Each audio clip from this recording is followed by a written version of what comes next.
Bonsoir à tous, bienvenue dans l'invité de la rédaction. Plus de 70 entreprises autorisées et quelques 300 intervenants tolérés. Depuis une vingtaine d'années, le secteur de l'intérim au Maroc a beaucoup évolué, un secteur qui demeure cependant confronté à de nombreuses problématiques, à commencer par la contrainte réglementaire liée au statut flexible des intérimaires, mais aussi le volet de la formation et d'autres problèmes encore. Ces 3 dernières années, et suite à la crise sanitaire, le recours aux sociétés d'intérim a connu une plus grande croissance, un secteur plus attractif et moins contraignant pour les sociétés. Avons-nous assez de visibilité dans notre code du travail pour ce secteur censé résorber le travail informel? Cette activité temporaire est-elle assez encadrée par ce même code du travail? Aujourd'hui, l'intérim fait-il partie de la solution au chômage ou devient-il un problème avec des dérapages et des abus parfois?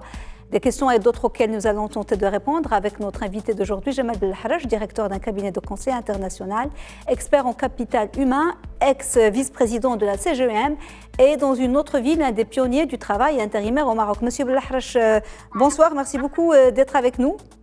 Bonsoir et merci pour votre invitation. Merci à vous, Monsieur Belharraj. Alors, on va un petit peu revenir en arrière. La promulgation en septembre 2003 de la loi 65/99 relative au code du travail a permis le recours à l'intérim, donc qui a été officiellement reconnu avec un encadrement censé être strict de ce travail temporaire. Plus de décennies plus tard, comment jugez-vous, voyez-vous, comment a évolué ce secteur du travail intérimaire?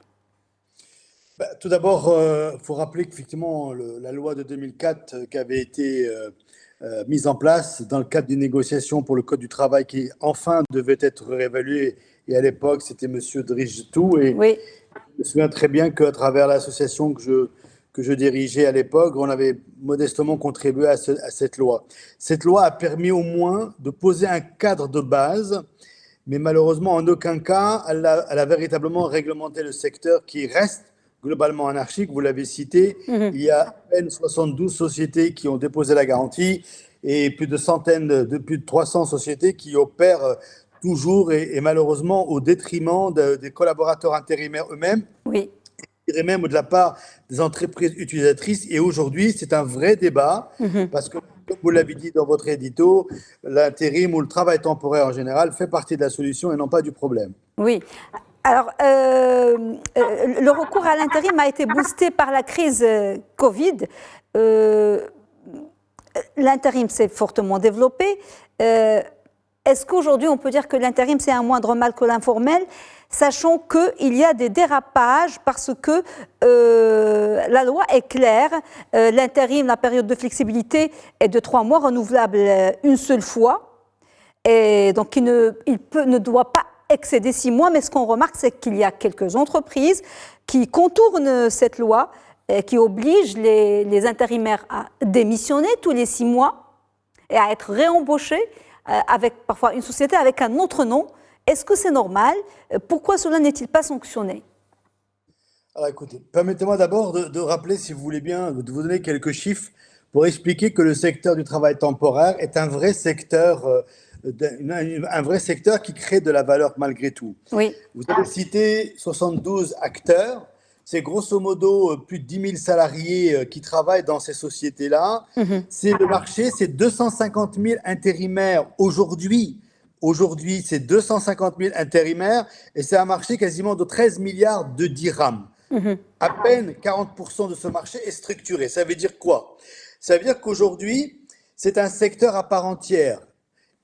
En même temps, ce secteur, bien évidemment, il y a des acteurs qui sont dans l'abus permanent. La question que vous posez, c'est pourquoi ils ne sont pas sanctionnés. Je serais tenté de vous dire qu'il faut la poser aux acteurs dont c'est le rôle et c'est la mission. Vu les chiffres que je viens de vous donner, cela veut dire qu'il y a beaucoup d'argent à récupérer pour l'État qui aujourd'hui en a besoin pour financer un ensemble de programmes, notamment de programmes sociaux dans le cadre de l'État social.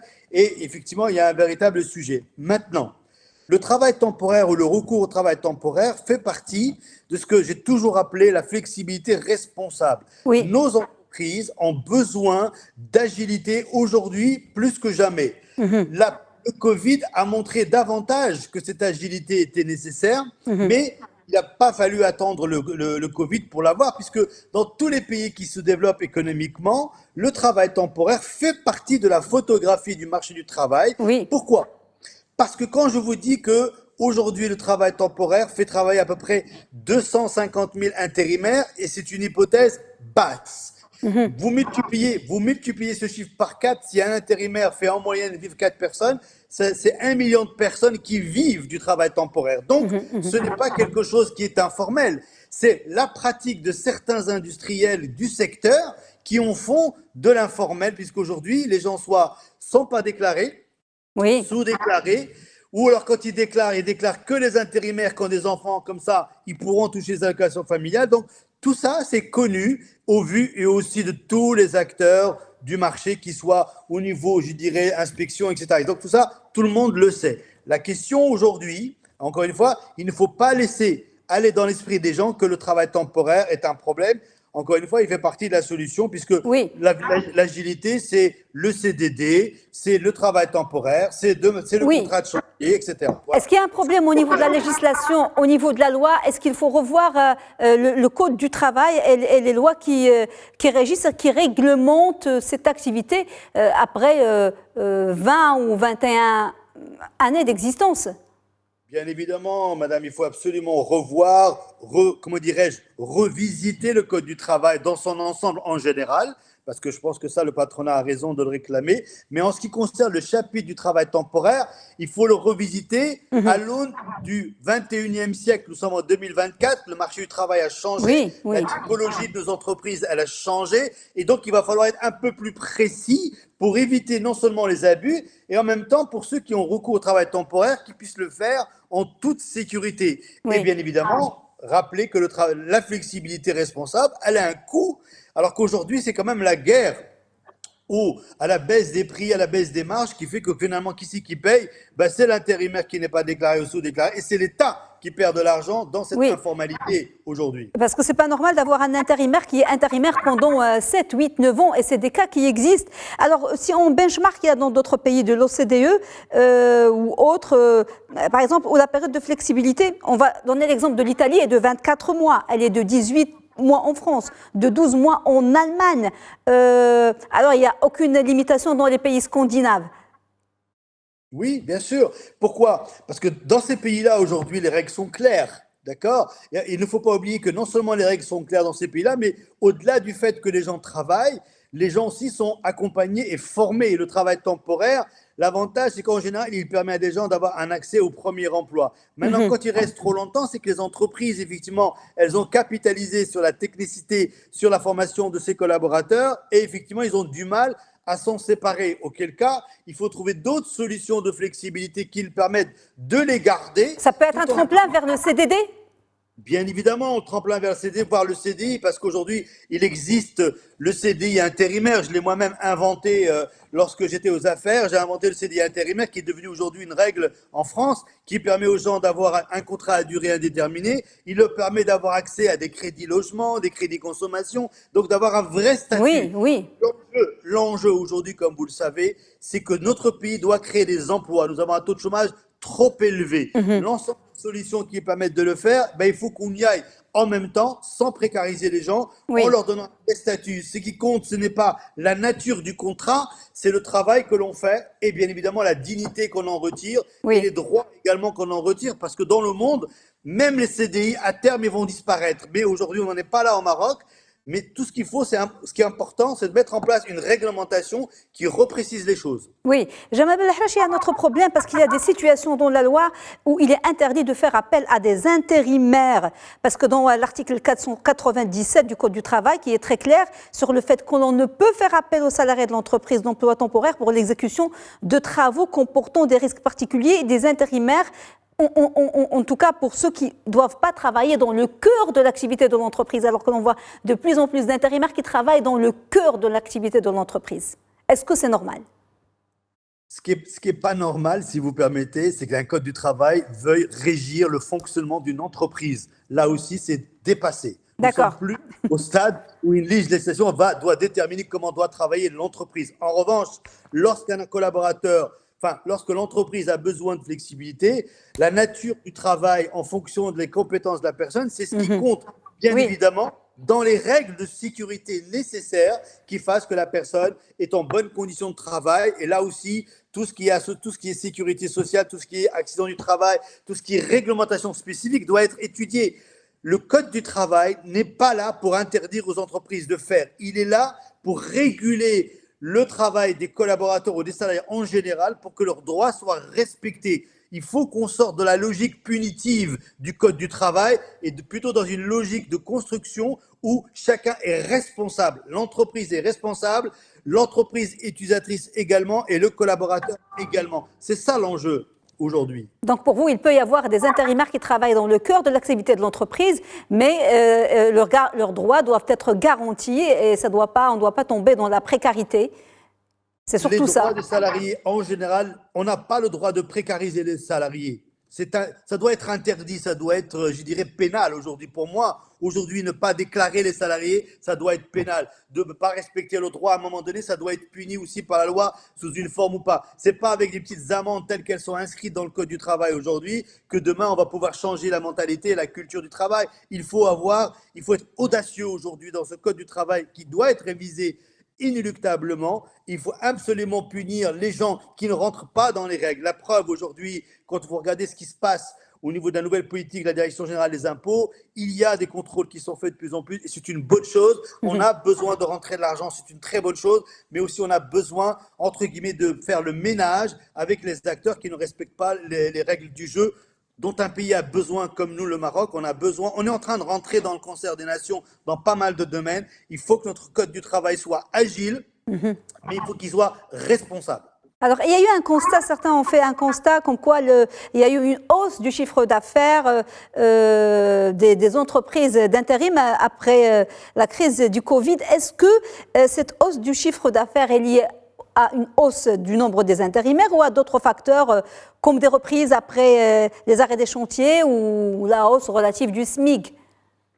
Aujourd'hui, il y a un peu de tout ça. Il y a un peu du fait qu'après le Covid, bien sûr, pendant le Covid, toutes les entreprises de travail temporaire ont beaucoup de difficultés. Il y a une reprise d'activité. Ensuite, il y a les entreprises entre elles-mêmes qui se prennent des parts de marché, elles se prennent les clients. Bien sûr, la hausse des SMIC a eu un impact puisqu'on a eu deux fois 5%, bien évidemment. Oui. Et que la majorité des intérimaires, malheureusement, est autour du SMIC, alors que l'intérim doit concerner l'ensemble des métiers de l'entreprise, aussi bien du cadre que du non-cadre, en fonction de leurs besoins ponctuels aujourd'hui, et que cette hausse du salaire doit être vue à l'aune de l'ensemble de ces paramètres-là. Mais en même temps, c'est de vous dire que dans les années qui viennent, et surtout post-Covid, les entreprises ont intégré dans leur agenda la flexibilité, ou pour ne pas dire flexibilité, c'est l'agilité. Elles en ont besoin de plus en plus parce qu'on n'est pas à l'abri d'autres crises. Deuxièmement, il y a un momentum économique pour notre pays qui est relativement intéressant et important et les entreprises vont devoir se développer et automatiquement, elles ne pourront pas avoir que des CDI classiques, encore une fois,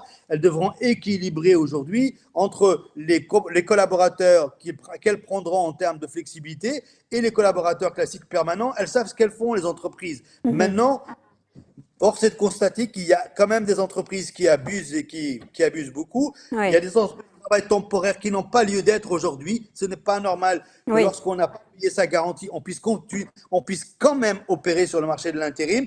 Et les opérateurs actuels, c'est anormal que pour certains d'entre eux, ils sous-payent ou ils ne déclarent pas à la CNSS la totalité des salaires ou la totalité des droits. Ça devrait être interdit par la loi, ça devrait être pénal.